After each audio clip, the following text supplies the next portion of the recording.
everybody, and welcome back to Baking with Tiff. Today we're going to be making a homemade pie crust that you'll be able to use for any of your pies that you make for the holidays or just any time. We're going to start out with 2.5 cups of all-purpose flour, and then it is a half a teaspoon of sea salt and 1 tablespoon of sugar, just regular white granulated sugar. And get that all in there, combine that all together well. Then we're going to start adding our unsalted stick butter. Now, I sliced this stick butter as thin as I possibly could. They recommend about 1/4 inch thick. And then we're just kind of going to clump this all together and get this mixed well to where it's a nice crumbly texture. So I'll start slowly adding my butter and getting that combined.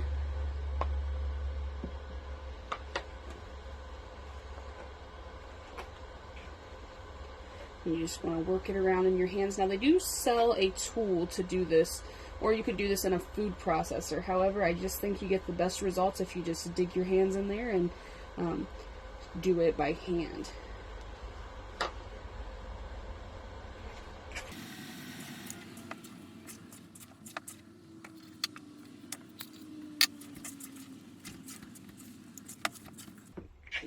See that we're starting to get kind of that crumbly texture, so we'll keep mixing it in. We got some big clumps of butter still.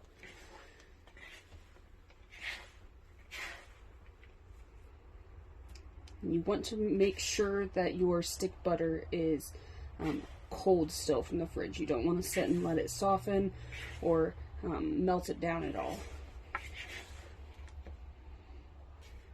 Okay, that's looking pretty good. Now we're going to start adding our ice water to the mix. Now, this is going to take about 7 tablespoons of ice water, but we're going to just slowly add it until it's about the right consistency. You want the dough to be sticky and not dry, but you don't want it to be too wet. So I already measured out the 7 tablespoons of the ice water. I'm just going to add a little bit at a time here. Start mixing that in.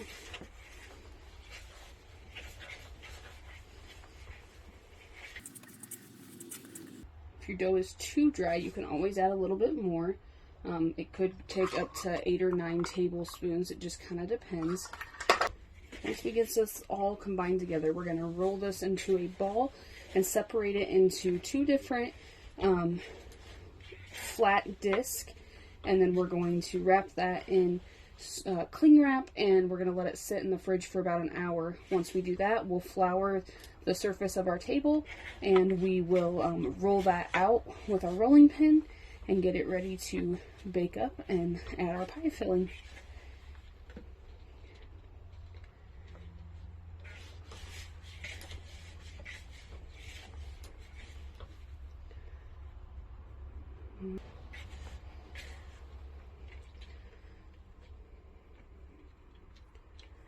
Alright, as you can see, it's kind of sticky still.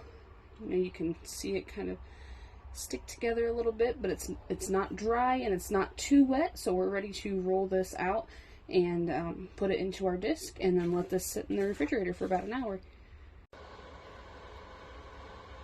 Okay, we've let our dough chill.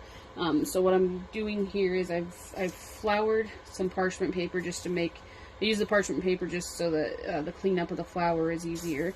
And then I'm just going to sprinkle some flour on top here just to help the dough not stick to my rolling pin. And I do recommend one of these rolling pins. They've got the little measuring rings on them to help you get your crust a consistent thickness.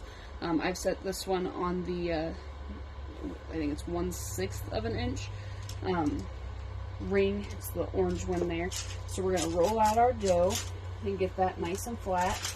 Once we get that nice and flat and about the size of our pie pan, we're ready to put this in. And then if you're going to be making any kind of a like a pudding pie or anything, you want to go ahead and bake your crust. If you're making a pie where the crust is going to bake some with the pie, then you'll have to follow the instructions. You may have to bake the crust for just a little bit and then put your pie in. But we'll get this rolled out and we'll get it put in our pan. Okay, now that we've got our dough rolled out and it's all a consistent thickness, we're going to lay our pie pan down here, and then I'm going to cut around the pie pan And then push this down into the pan and get ready to add our pie filling.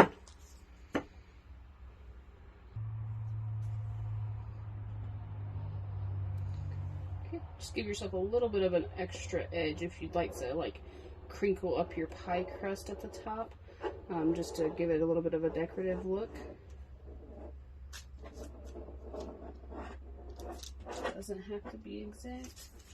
We'll pull our extra dough away.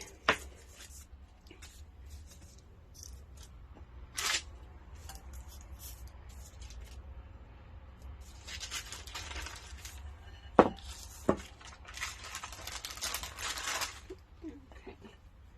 we'll get this down here in our pie sheet.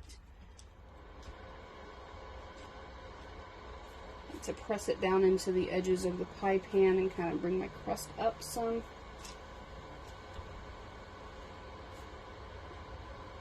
Alright, you are all set then to add your pie filling.